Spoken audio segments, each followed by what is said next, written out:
जब महाप्रलय हो जाता है तो कार्य नहीं है, सृष्टि नहीं है, और भगवान है, कारण रहता है। कारण का नाश नहीं हो सकता, कार्य का नाश हुआ करता है, वो नश्वर है। सृष्टि नश्वर है, वो कार्य है, कारण भगवान नित्य है।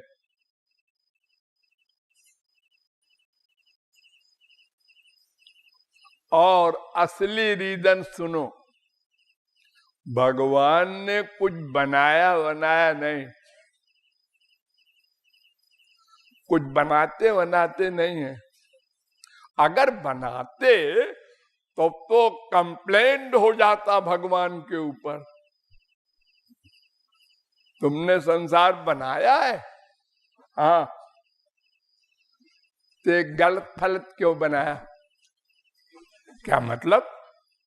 मतलब एक को आदमी बना दिया, एक को गधा बना दिया, एक को कुत्ता बना दिया, एक को मच्छर बना दिया।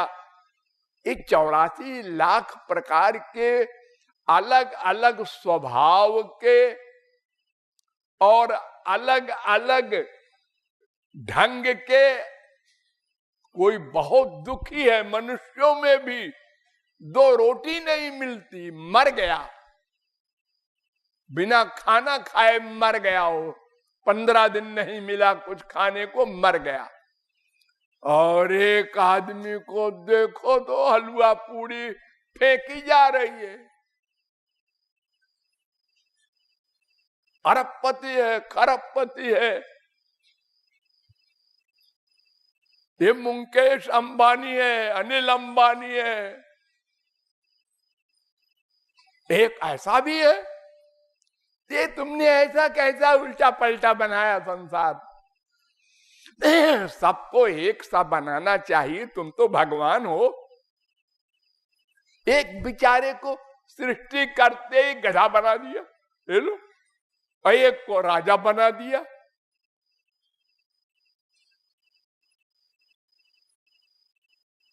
ऐसे ऐसे राजा इस पृथ्वी पर हुए हैं, सतयुग में, त्रेता में, द्वापर में।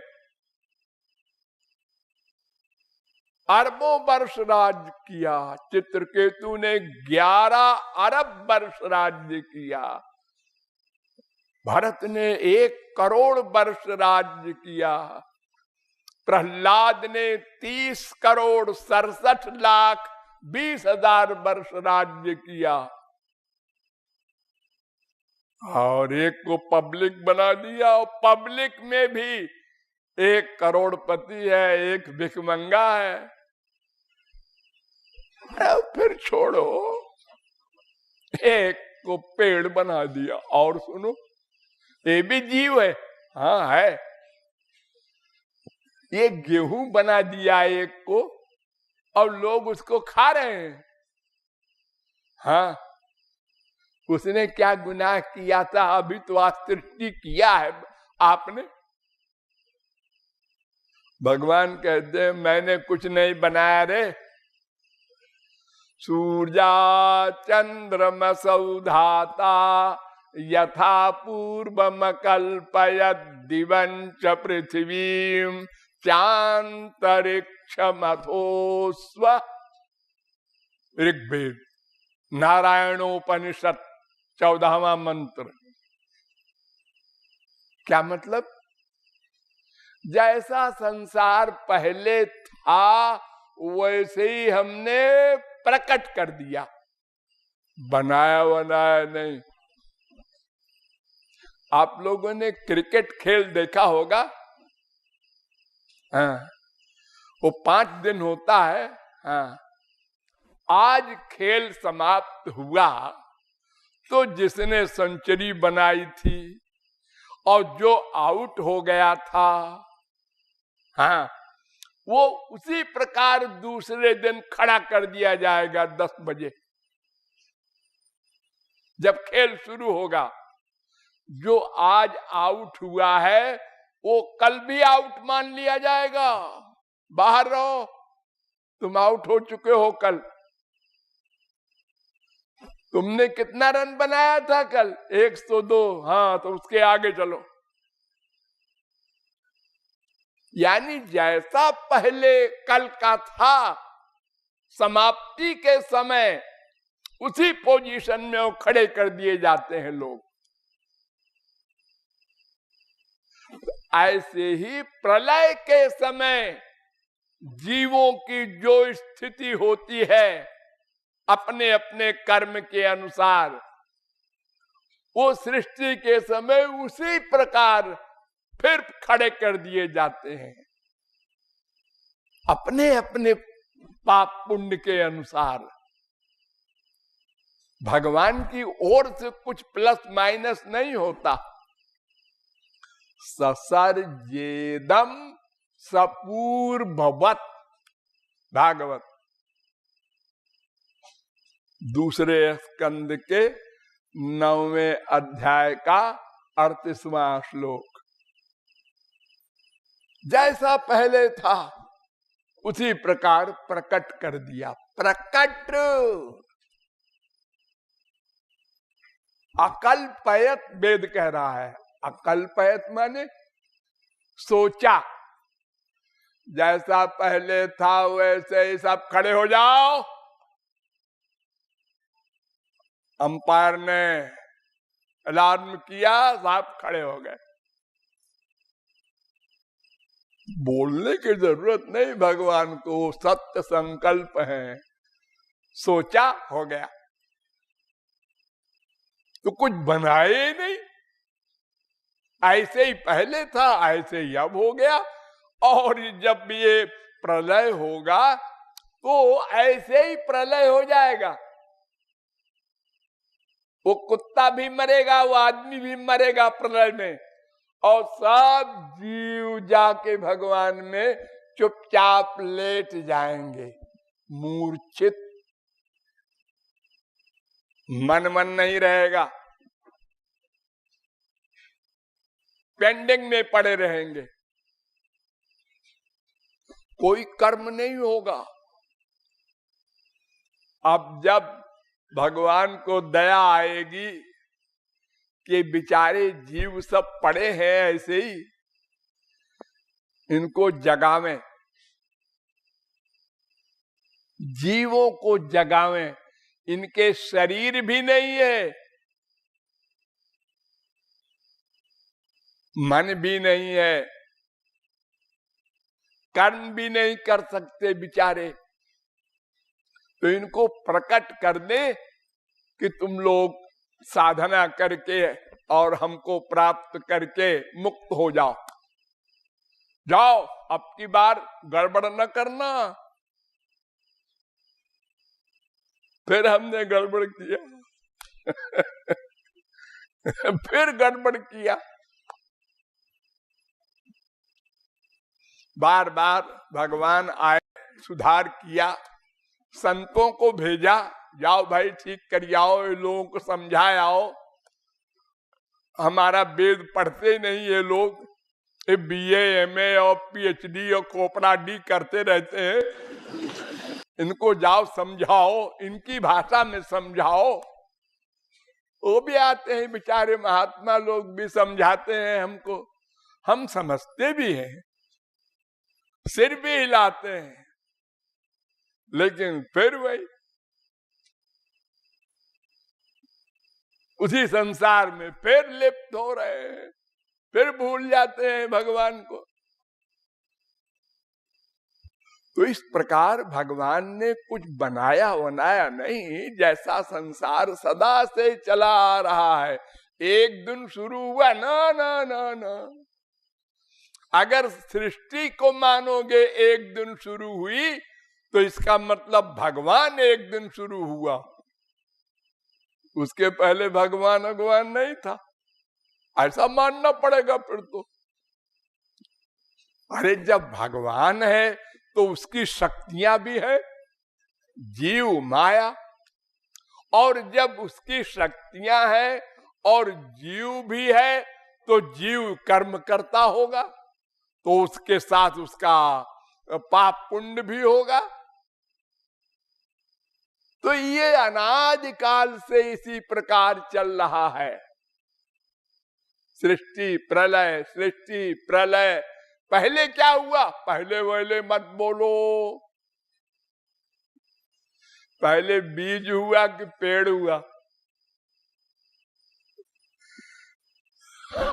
पूछे कोई क्यों जी, पहले पेड़ हुआ कि पहले बीज हुआ? पेड़ से बीज होता है जी। अब पेड़ कैसे होता है? तो बीज से होता है। अब बीज कैसे होता है? वो पेड़ से होता है।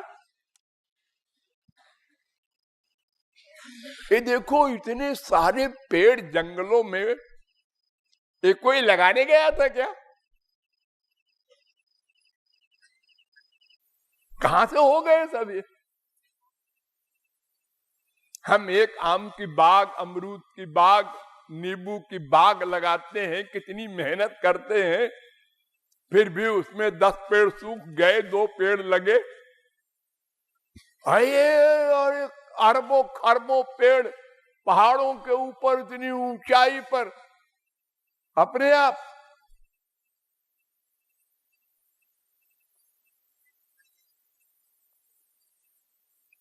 ये सब बीज अनादि हैं, एक दिन शुरू हुए ऐसा नहीं।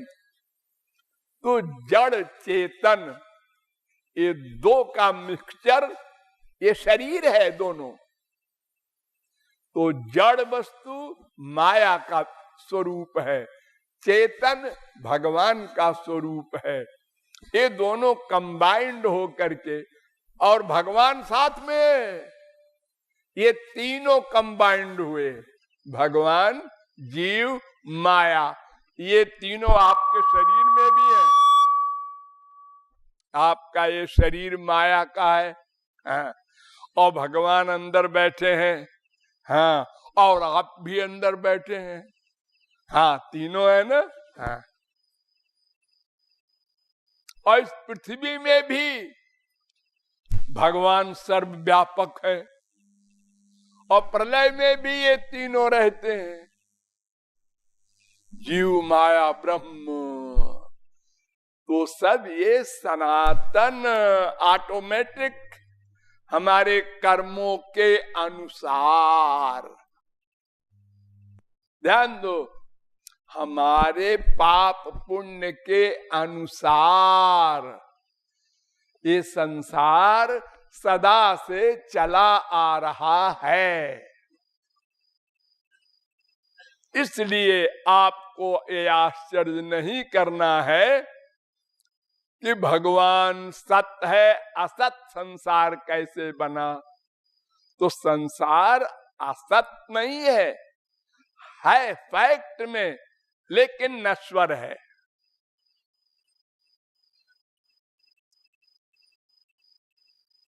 संसार सत्य है, लेकिन अनित्य है।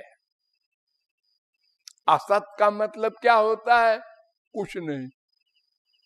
खरगोश के सींग नहीं होती, बस नहीं होती।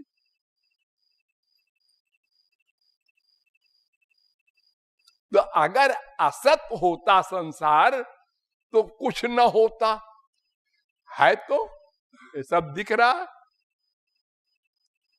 पृथ्वी है, जल है, तेज है, वायु है, आकाश है, ये आपका शरीर है। यह है सत्य, मिथ्या नहीं है, लेकिन अनित्य है, सदा नहीं रहेगा। सदा रहेगा जीव, भगवान और उसकी पावर माया। इसलिए दो विरोधी धर्मों का, दो विरोधी शक्तियों का भगवान अधिष्ठान है, और ये दो विरोधी चीजें आपके शरीर में भी हैं। आप अगर अचानक कहीं से आ जाएं, इस संसार से आपको पता न हो कुछ, और आपको गुलाब का पेड़ दिखाया जाए, कांटे हैं इसमें, ओ भाई पकड़ो मत, कांटे हैं, थोड़ी देर बाद आपको कोई गुलाब का फूल दिखावे लाके, फूल भाई वाह क्या बढ़िया फूल है, खुशबू भी है, कोमलता भी है, सुंदरता भी है। जिस पेड़ ने ये फूल बनाया होगा क्या बात है। अरे वही जो पेड़ दिखाया था ना पहले उसी का है, उसमें तो कांटे हैं। हाँ वो कांटे भी हैं फूल भी हैं, दोनों चीजें हैं।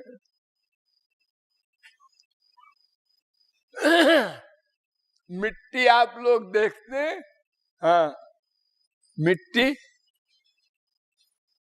हर चीज की जब बुराई करते हैं, अरे मिट्टी है जी, और हीरा क्या है?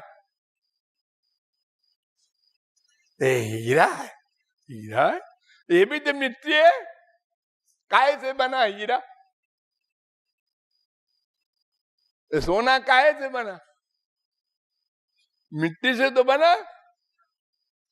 हाँ मिट्टी से तो होना, लेकिन अब जब बन गया हीरा तो फिर अब ये हीरा है वो मिट्टी है।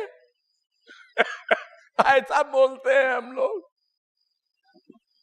तो ये दो विरोधी चीजों का संगम है भगवान और संसार, सब में ये तीनों कंबाइंड है, मिक्सचर है। इसलिए आश्चर्य नहीं करना है। अगर आश्चर्य करो तो पहले अपने शरीर पर करो। जैसा कि मैंने बताया ये बाल ये नाखून जड़ चेतन दोनों हैं।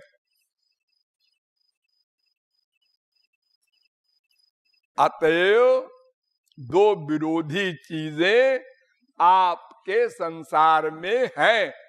और देखिए जब आप संसार से परे हो जाएंगे तो फिर आश्चर्यजनक बातें आएंगी आपके सामने, तो फिर आपकी बुद्धि फेल हो जाएगी। क्या? आप जब तक संसार में माया के अंडर में हैं तब तक आप क्या कहते हैं? इसने झापड़ मारा इसको, हाँ बड़ा गुस्सा वाला आदमी है।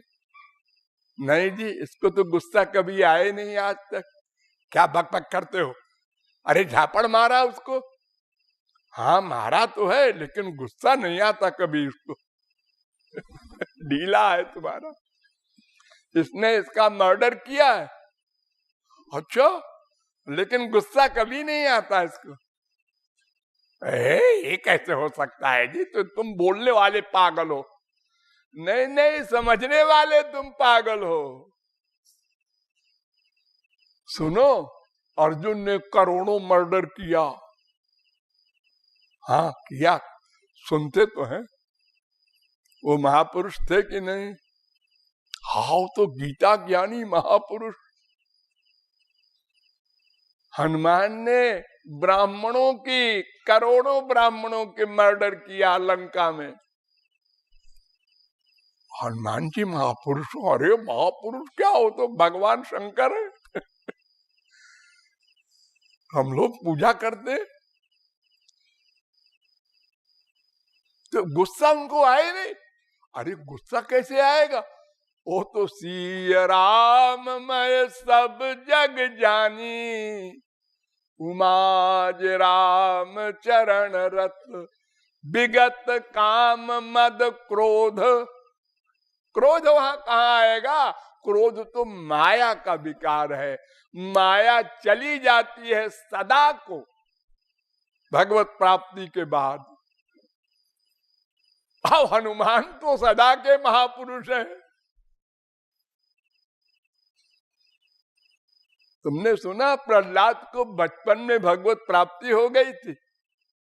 हाँ सुना। उसके बाद क्या हुआ मालूम है? हाँ, उसके बाद राज्य किया, करोड़ों वर्ष ब्याह किया, बच्चे हुए, और ये महापुरुष है। हाँ, काम नहीं है, बच्चे हुए। भगवान तो काम रहित है। अरे भगवान की बात क्या है, वो तो माया से के बाप हैं, अध्यक्ष हैं। लेकिन 16,108 स्त्रियों से ब्याह किया था, हाँ, और एक एक स्त्री के 10-10 बच्चे हुए थे, हाँ, यानी 1,68,000 बच्चे हुए एक आदमी के, भगवान के। इतनी बड़ी फैमिली वाला कोई दुनिया में और हुआ है? हाँ, सोचो। और काम रहित है। काम, माया तो सामने नहीं खड़ी हो सकती। माया परैत्यभिमुखे च विलज्जमाना। फिर आपको आश्चर्य हुआ ना, हाँ जी, ये सब कैसे होता है, ये भगवान ऐसा कैसे कर लेते हैं, ये महात्मा लोग कैसे कर लेते हैं, हम तो नहीं कर सकते। तो तुम जो नहीं कर सकते वो कोई नहीं कर सकता। अरे देखो, जब तुम 5 वर्ष के थे तो तुमने माँ बाप से पूछा था कि हम किसके बेटे हैं तुम दोनों में? तो बाप ने कहा हमारे भी बेटे हो और अपनी मम्मी के भी बेटे हो। दोनों के कैसे बेटे हैं, एक के होंगे? आप दोनों फैसला कीजिए हम किसके बेटे हैं। अरे गधे, तुम दोनों के बेटे हो, मान लो। अरे कैसे मान ले, हमको समझाओ ना। जब तक काम दोष से युक्त नहीं होगा वो लड़का, माँ बाप तो क्या करोड़ों फिलॉसफर नहीं समझा सकते। और जब काम युक्त होगा 12, 15, 20 साल में, हाँ अब समझ में आया, हम बाप के भी लड़के हैं, माँ के भी लड़के हैं। हाँ, ऐसे ही जब आप माया से परे हो जाएंगे और योग माया की शक्ति मिलेगी भगवान की, तब समझ में आएगा। हाँ अब समझे, गुस्सा नहीं है करोड़ों मर्डर करो, काम नहीं है हजारों बच्चे हो रहे हैं, लोभ नहीं है करोड़ों वर्ष राज्य कर रहे हैं। यानी माया का कार्य करते हुए माया से परे रहने की पावर, ये भगवत प्राप्ति के बाद मिल जाती है संत को भी, और भगवान के पास तो है ही। तो ये दो विरोधी शक्तियों का संसार भी है और भगवान और महापुरुष भी हैं, ये बुद्धि में बैठाना होगा। भागवत में बड़ा सुंदर एक श्लोक है कि कर्माण्यनीहस्य भवो भवस्यते। 3 स्कंद के 4 अध्याय का 16वां श्लोक। भगवान की कोई इच्छा नहीं होती। अरे वो तो आनंद स्वरूप है, उसको क्या इच्छा होगी, और कर्म करता है। क्यों जी, बिना इच्छा के कैसे कर्म होगा? हम लोग कोई भी कर्म करते हैं तो पहले इच्छा आती है ना मन में, बिना इच्छा के कर्म हो ही नहीं सकता। चाहे वो कर्म अच्छा हो, चाहे बुरा हो, चाहे एक्टिंग हो, इच्छा तो लानी पड़ेगी पहले। मन के बिना कैसे कर्म होगा? भगवान के इच्छा नहीं कर्म करते हैं। अजन्मा है और बेटे बनते हैं।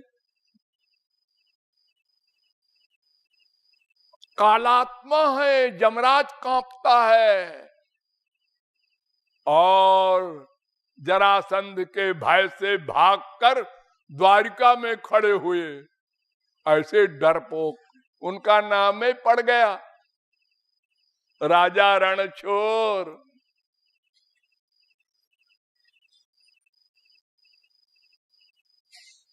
आत्मा राम है और पर स्त्रियों से रमण करते हैं, महारास करते हैं, और उस रास में भगवान शंकर जाते हैं।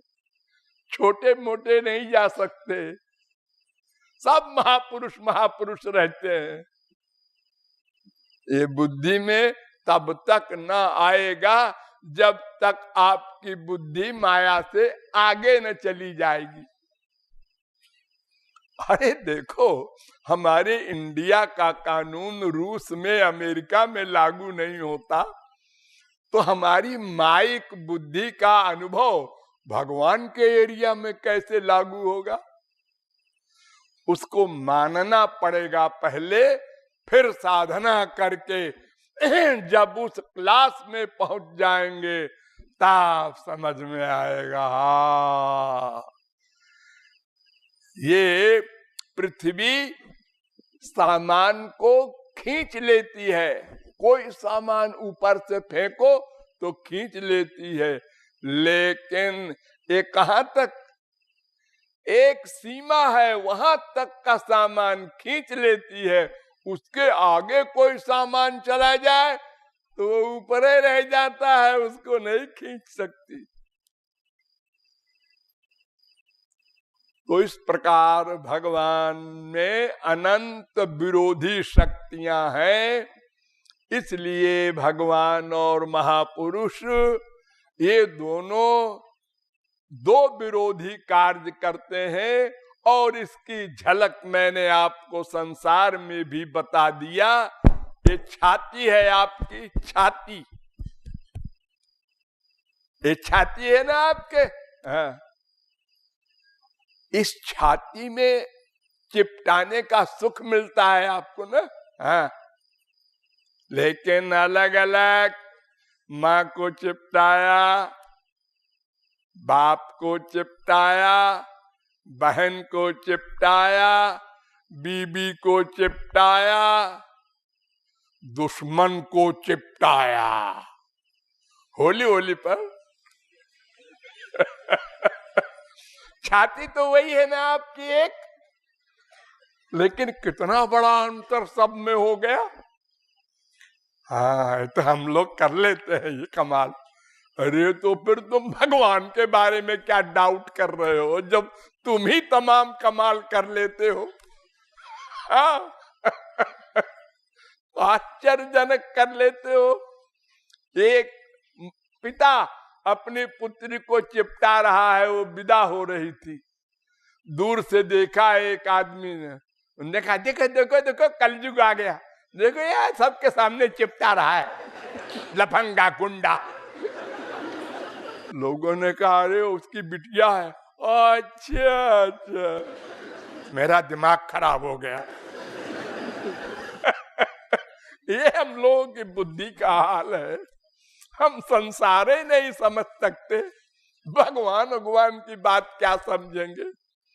तो ये हल्का फुल्का आइडिया मैंने आपको फिलॉसफी के द्वारा समझाया।